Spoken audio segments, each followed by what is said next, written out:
Assalamualaikum warahmatullahi wabarakatuh.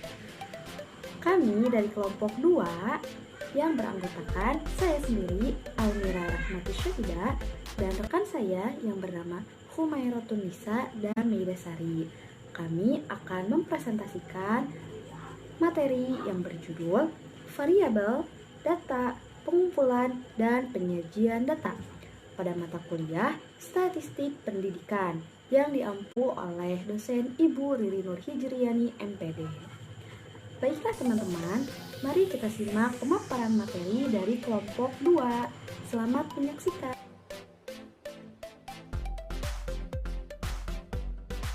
Baik teman-teman, saya Almira Rahmati Syahida akan memaparkan materi mengenai variabel.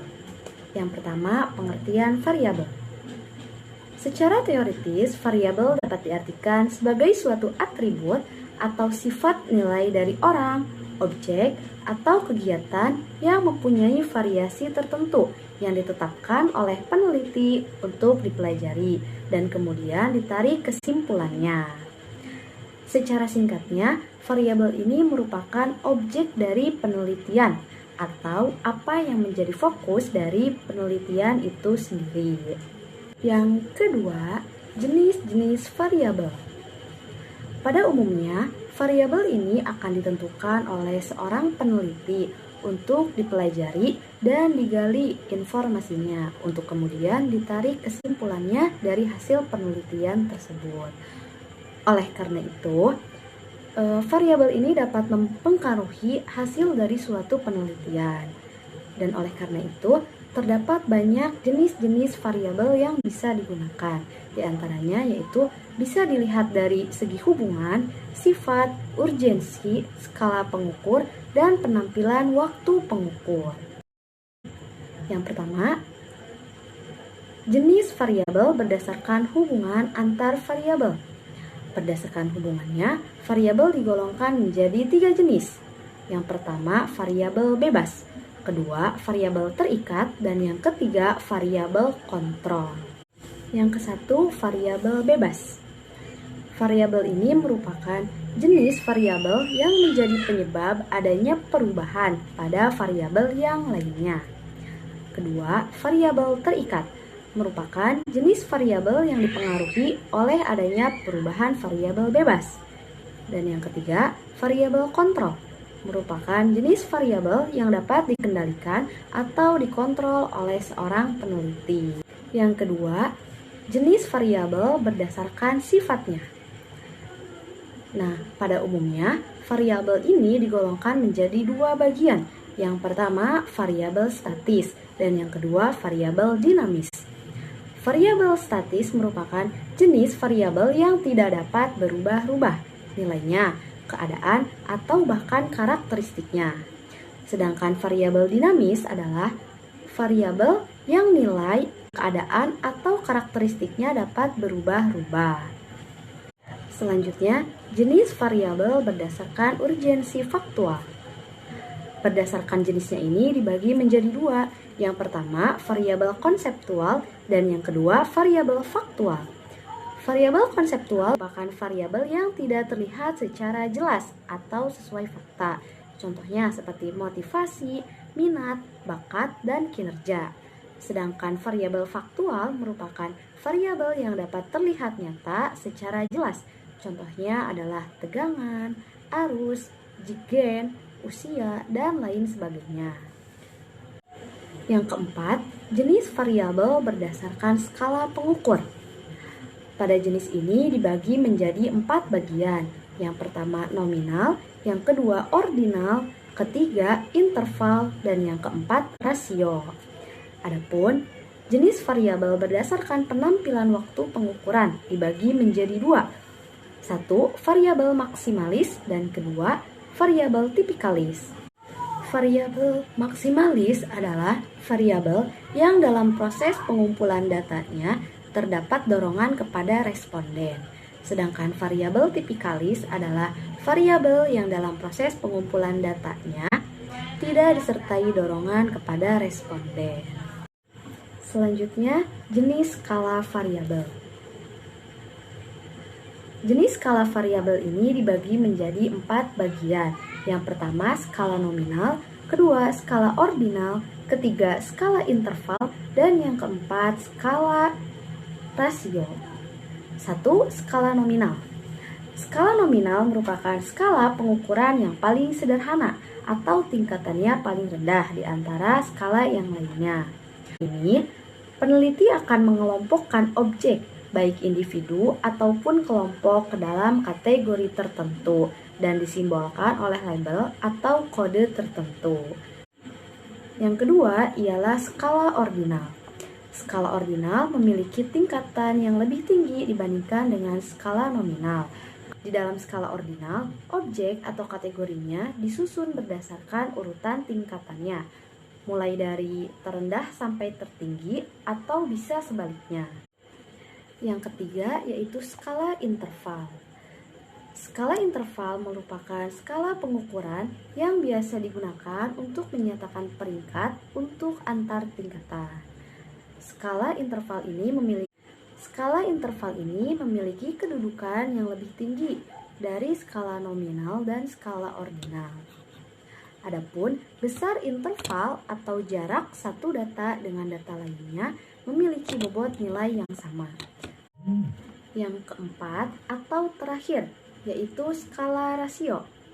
Skala rasio adalah skala pengukuran yang ditunjukkan pada hasil pengukuran yang bisa dibedakan, diurutkan, memiliki jarak tertentu, dan bisa dibandingkan.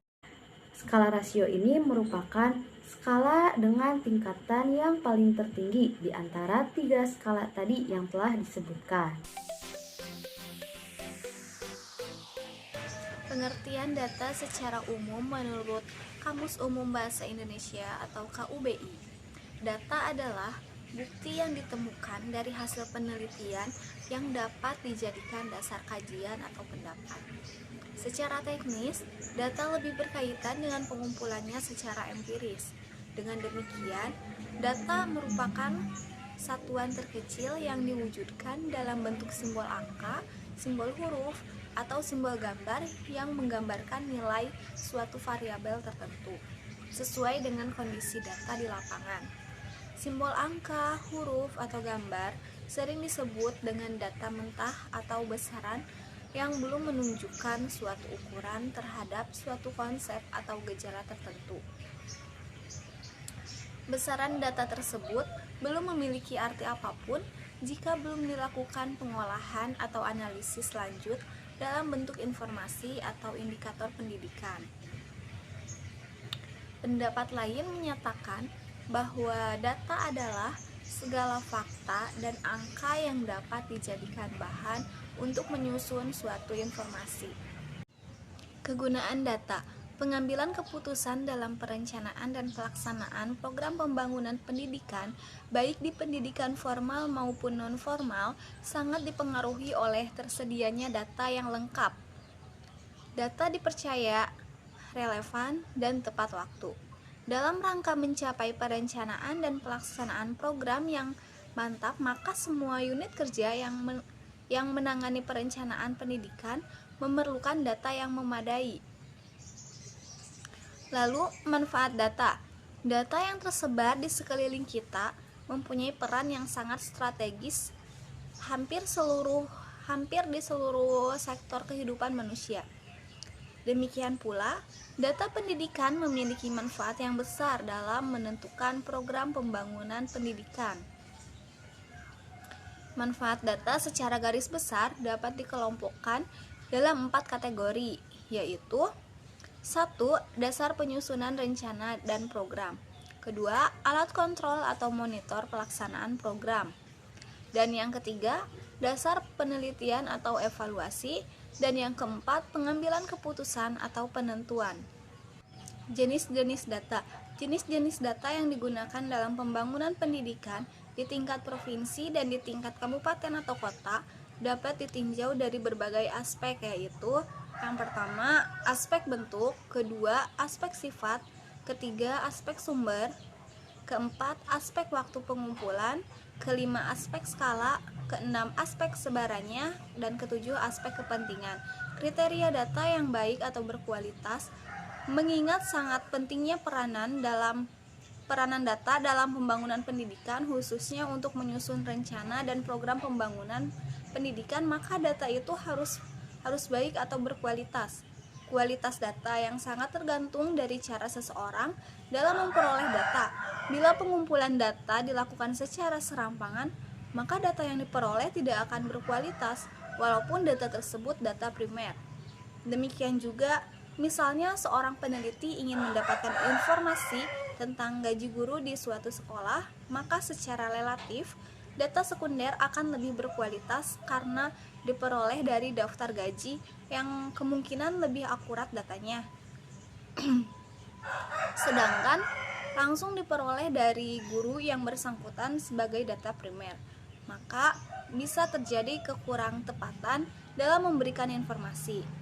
Kriteria agar data dapat disebut baik atau berkualitas adalah: yang pertama, tepat waktu; kedua, objektif; ketiga, relevan; ketiga, representatif; memiliki penyimpangan baku kecil; ketiga kriteria terakhir C, D, dan E merupakan kriteria untuk data yang dipercaya kebenarannya. Untuk pendataan digunakan semua kriteria tersebut, sedangkan untuk penelitian atau survei digunakan data yang relevan, representatif, dan memiliki penyimpangan baku kecil.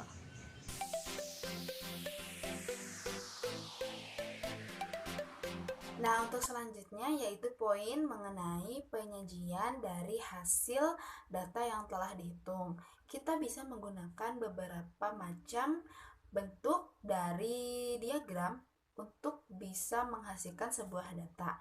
Nah, fungsinya untuk apa? Fungsinya untuk mempermudah setiap pembaca pada saat ingin melihat hasil data yang telah dihitung. Ada beberapa macam diagram yang bisa kita lakukan untuk menyajikan sebuah data. Yang pertama ada diagram lingkaran, yang kedua ada diagram batang, dan ada diagram garis. Pertama ada diagram lingkaran. Penyajian dalam bentuk lingkaran dibedakan menjadi dua. Yang pertama ada dalam bentuk derajat dan ada dalam bentuk persen. Untuk menyajikan data dalam bentuk lingkaran dan bentuk derajat, kita perlu merubah banyak data sesuai perbandingan dalam derajat. Begitu juga untuk penyajian data bentuk diagram, lingkaran harus merubah banyak data ke dalam persen.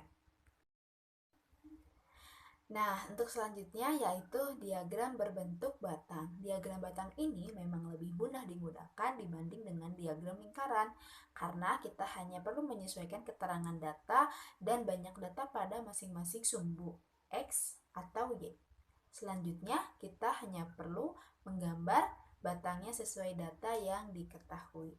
Selanjutnya ada diagram garis. Cara menyajikan data dalam bentuk diagram garis hampir sama dengan diagram batang. Bedanya terletak pada langkah akhirnya. Pada diagram batang, hasil akhirnya adalah menggambar pada batangnya.